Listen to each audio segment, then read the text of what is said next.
Welcome to the GTP. My name is Scott, where we talk all things manga. And something special about a manga haul is it doesn't matter how big or how small that manga haul is. And thanks to our good friends at Crunchyroll, who has 38 wonderful volumes currently ready to be shipped, but for some reason cannot figure out how to ship my order. Even though we've had many emails back and forth, they've acknowledged that there's an issue, but they are not sure how to get those volumes shipped. So because of that, I have a wonderful haul to show you of over 10 volumes for the month of January. That's right, folks, 10 volumes. This is my smallest haul yet, and you might be like, Scott, why are we even doing this? It's only 10. Why don't you just front load this for February? Well, I think it's important to show, again, doesn't matter how big or small, a haul is a haul, and there's something special and wonderful, and there's some great titles in this haul that I'm just so excited. So with that, I'd love to know in the comments below, what did you either read or pick up this past month? And let's go ahead and dive in as I share not only what I picked up for the month of January, but why. So let's go ahead and start with ongoing or missing titles that I received from Viz Media. And this is a shocker, I only got one volume, as usually Viz Media is my biggest of everything. Will be again someday, but My Love Story Volume 7. If you followed a while back, I've been slowly trying to pick up this series as many of the volumes were just completely out of stock. This I actually ordered from Right Stuff Anime before they were bought out. I'm very grateful this one volume shipped. I'm now just missing volumes 5, 6, and I believe 12, and the series will be complete. I think 12 is currently available again, so I just need to order that one, and who knows when 5 and 6, but hopefully soon. I've just heard so many good things about the shoujo story. I'm really excited to go ahead and dive in. Now let's go ahead and check out ongoing or missing titles that I received from the Yen Press / the Eyes Press line. And the first is a wonderful manga called What's Wrong with Secretary Kim. I have thoroughly enjoyed this so far, as you're following this chairman, Mr. Lee, who his secretary, Miss Kim, all of a sudden has decided to quit. She has been with him for 9 years, and she has decided that she's had enough, and it's time to move on and start, finding the man of her dreams, start having a family. And Mr. Lee is having none of it. He's slowly realizing that he cannot live without Secretary Kim, and as he tries to sweep her off his feet in such a narcissistic way, he doesn't realize it's not working, and in fact it is making everything worse. And then at the same time, Secretary Kim, now when she's meeting these other guys, she's comparing them to Mr. Lee because she's been with him for so long. So I was like, oh, what's gonna happen? I believe there's only 6 volumes total. So far, I'm thoroughly enjoying the series, and what's nice with this, because it's a manhwa, is everything is in color. Great series, thanks to Yen Press. When I went to SakuraCon, they gave the first volume for free as attending the audience, and so far I'm hooked. This just came out, it's so good. Highly recommend if you're looking for an adult rom-com, meaning that they are adults, not necessarily doing adult activities. Next I picked up was Tomb Raider King Volume 5 from the Eyes Press line. Now this series has given me similar vibes to Solo Leveling. If you love Solo Leveling, you're looking for something to scratch that same itch, this is one that I'd recommend checking out, as you're following this main character who kind of gets trapped, and while being trapped, he's able to go ahead and back into the past and kind of change the events, knowing all that he knows now. Hope to not have the same mistakes happen to him.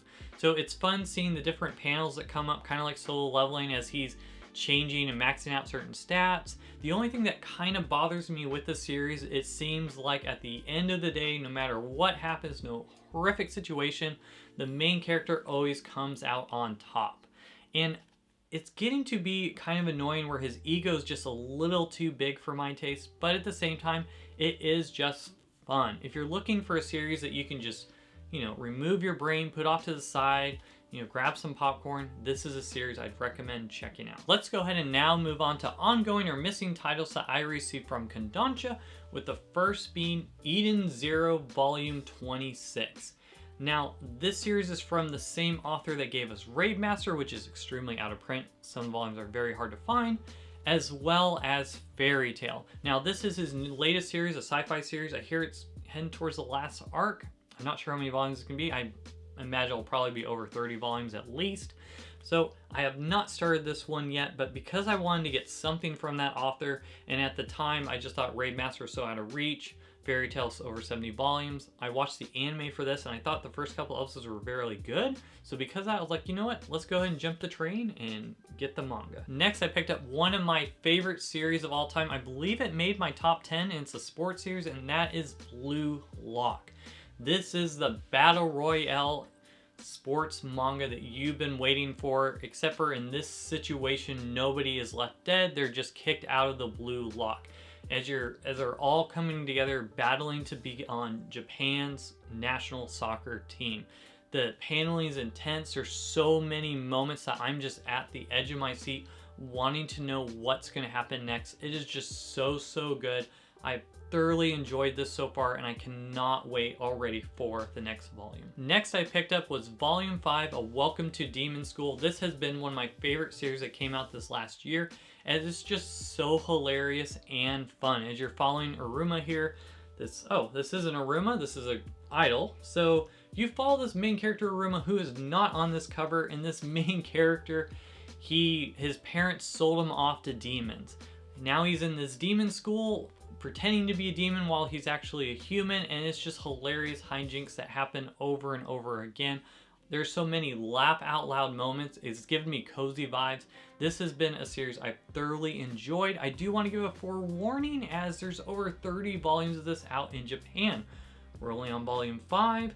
I only see us getting a couple volumes per year, which is nice as a breather, but who knows how long they would take. That might scare you, but if you're okay with just a few volumes each year, this is one you got to check out. It's just a relaxing, funny read. Let's go ahead and now check out ongoing or missing titles that I received from smaller publishers. And the first I got is from 7 Seas, The Yakuza Fiancé Volume 6.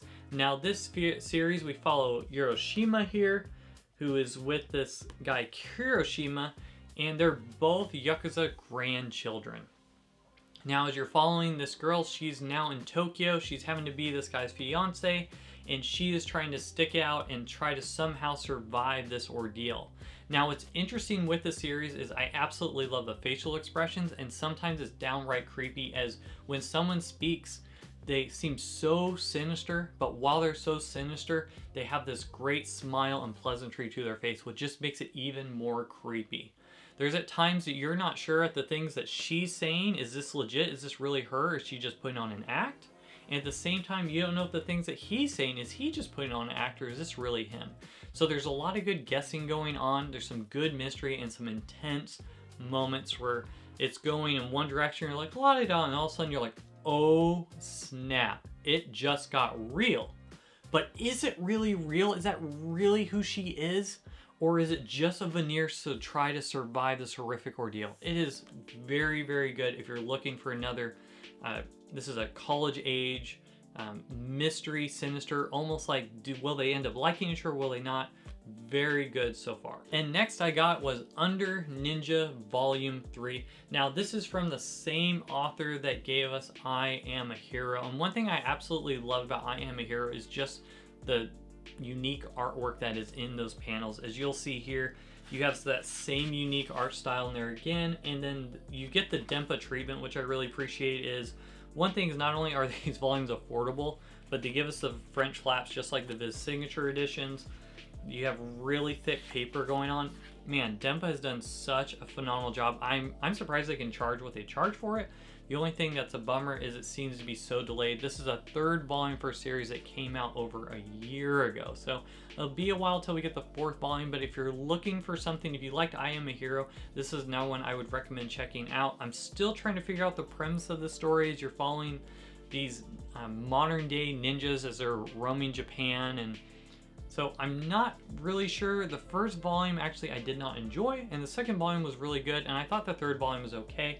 I'm going to continue reading the series, and hopefully it'll just go up from here. Let's go ahead and now check out New to Me from Viz Media. I only got 1 volume, and it's from the same author that gave us the manga Sunny. If you know what I'm talking about, it is Tokyo these days, and just like Sunny, it gave us the same type of binding, this nice hardcover. I believe there's only going to be 3 volumes total for this, and this is a very good 1st volume as you're following this manga editor who's decided just to stop his dream and kind of quit. And you're following him along as he's like, man, I've been giving 20 plus years of my life with this. do I still want to do this? It's a bit more of a slow burn, but after I finished this volume, I took a good hard look just to want to reflect on my own life, and am I doing what I want to currently do right now? After so many years of doing what I'm doing, do I want to take a step back? Do I want to pursue a different dream? Or do I need to get back on that horse and go full throttle on the dream that I have now, even though it hasn't been what I thought it was going to be so far? So very good first volume. If you're looking for something that gives you a little bit more deeper thinking, something you're going to reflect on afterwards, and it's only a 3-volume commitment, I would recommend checking this out. Next, I have something from a smaller publisher. It's a box set. It's a 2-in-1. It's very special, from Fantagraphics. This series was recommended. If you saw my top 10 video of new series that came out last year with Tony, this was on her top 10 list. And I was shocked to see that they actually had the box set on Amazon for $35, and I just thought that was a steal. There's a website called Camel. If you go on there, it'll show you just a price tracker for anything on Amazon, and this was the cheapest price it's ever been. So because of that, I had to get it, and that is Dementia 21. Now, when you look at this series, it just seems absolutely crazy. You look at this and you're like, am I looking at a horror series? I mean, this is, wow. But it's not like that at all. You're following this main girl here who she is a health home aide for the elderly, and you're following these situations over and over again that happen to her. And I gotta say, Fantagraphics did a phenomenal job with these editions. It's in this nice big print here, has this matte finish that feels really nice in your hands. And just the pages itself, they just did such a phenomenal job with this. There are many times with this story I am laughing out loud, and it's an episodic series. And I do not like typically episodic series, but it has some good, almost dark humor moments. If you kind of like the humor of The Far Side, the comic, this has some of those moments sprinkled throughout it. And there's also just some zany craziness and things that you just not expect, and some horrific things that end for our poor little home aid woman here. And then you go ahead and get another episode, almost like things have restarted a little bit. There's a little bit of an overarch where things you'll read in a future volume, well, they'll give a little asterisk saying, hey, see, you know, page 30 of this thing here, and it'll refer back to it. But I was blown away. I did not expect to like this as much as I do. Has some elements might feel kind of horror, but it's not horror, and I do not like horror manga. So if you're looking for, I would say, a hidden gem, something that's going to be different, something that's just going to blow your mind in the artwork and just things I never thought you'd put together, and some humorous moments, like for an example, when they're trying to find all these elderly people who've run away, they created in the middle of this forest a sitting room for the elderly, and then a waiting stand as if they're going to go ahead and be treated by a doctor. And all of a sudden, all these elderly people come and sit down. They're like, oh, it's a nice waiting room. And I don't know why, I laughed out loud. So I thoroughly enjoyed this. Again, Fantagraphics have done a phenomenal job with this.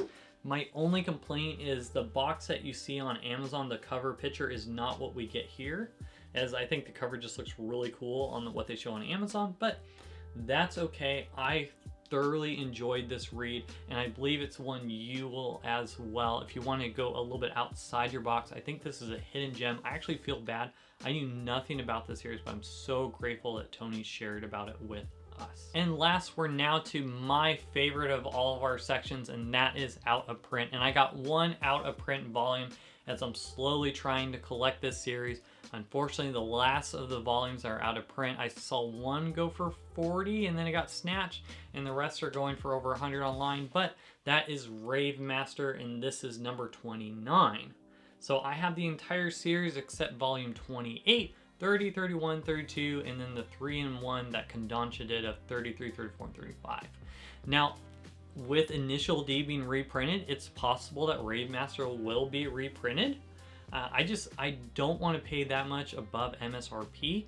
And you know, even if, like for this volume, I think I paid, you know, around 20 bucks, which I was okay with that for a series that's been very, very out of print, but I'm not comfortable paying over $100. So as I said before with Eden Zero, this was the author's first series. I've heard really good things about it. I'm surprised that we haven't gotten a physical release from KODANSHA for it, but with Initial D, I believe being 48 volumes, they're doing the 2-in-1s for it.